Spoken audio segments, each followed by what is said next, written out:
ওই যে এনসিবির কি জানি নামটা হ্যাঁ ওনার পিএস আইছে আমার ভাড়া করলো পরে 3-4 মিনিট দেরি বা আমি সমস্যা নাই এমপি সাহেবের কথা বলছে কোন এমপি সাহেব আমি তো আর জানি না পরে বাসার মধ্যে লয়ে গেছি আমরা 5 মিনিট বহা রেখে রাখছে পরে 5 মিনিট পরে উনি আসলো 180 টাকা ভাড়া করলো 300 টাকা দিয়া বাংলা মোটর থেকে 300 টাকা ভাড়া দিয়েছে আপনাকে।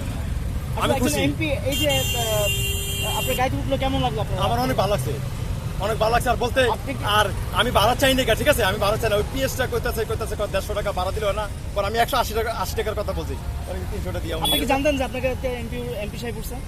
না পরে গিয়ে পিএসএ বলতেছে তোমার গাড়ি সংসদ ভবনে লয়ে যাবো সমস্যা নাই পরে ওইটা আমি সালামালকে দিলাম কথাবার্তা বললাম ছবি তুলছে অনেক ভালো হ্যাঁ না আমি আমার লোকের টাচ মোবাইল লাগে আমি ছবি তুলতে পারি না আপনার অনুভূতিটা কিরকম? না আমার ভালো অনেক ভালো কথাবার্তা ভালো রাস্তা দিয়ে আসছে না অনেক মানুষের দিকে কথাবার্তা বলছে আপনার সাথে বলছে? হ্যাঁ আমার সাথে উনি তো আমার সাথে কথাবার্তা বলছেন শোনেন কি বলছে আপনার আমি টাকা পয়সা বড় কথা কিন্তু আমি অনেক খুশি হলাম আপনার সাথে কি বলছে উনি? আমার জিজ্ঞাসা গাড়ি করে চালাই কেমনে কি পোষাও কেমনে চলো কেমনে কি আসে বিষয় চলতে পারো কিনা আমার বলতেছে আমি আঙ্কেল চলতেছি কোন রকম আলহামদুলিল্লাহ এই যে বর্তমান যে বাজার অবস্থা হুন্ডা মোটা চলতেছে আমি চলতেছে কোন রকম 500 টাকা পাই মানে আমার সংসার প্রতি কথাটা জিগেল যাক আলহামদুলিল্লাহ দাঁড়িয়ে আছে তো কথাবার্তা তো ভালো লাগে নাম কি? নাম জানা কি যে নাম আক্তার আপনার নাম কি? এবং আমার নাম মোহাম্মদ বাবলু